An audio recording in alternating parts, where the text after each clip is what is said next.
দুপুর তখন ৩টা। আমার ছেলে এবং আমি বেরিয়ে পড়লাম ক্রিকেট প্র্যাকটিসে। তো প্র্যাকটিস হবে একটা মাঠে, তোমরা দেখো। যেতে যেতে কোথায় আমরা যাই, দেখো না তার অবস্থা, মুখটাকে কি করে রেখে। তো আমরা যাচ্ছি, এই আমি একটা জলের বোতল নিলাম, যে গরম ফ্রিজ থেকে ঠান্ডা। দেখা যাক ওই সে মুখটাকে কি করে রাখে, সূর্যের দিকে তাকায় আর মুখটাকে কি করে।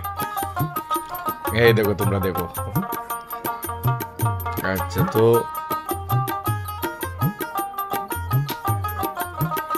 আমি একটা পানও খেয়েছিলাম,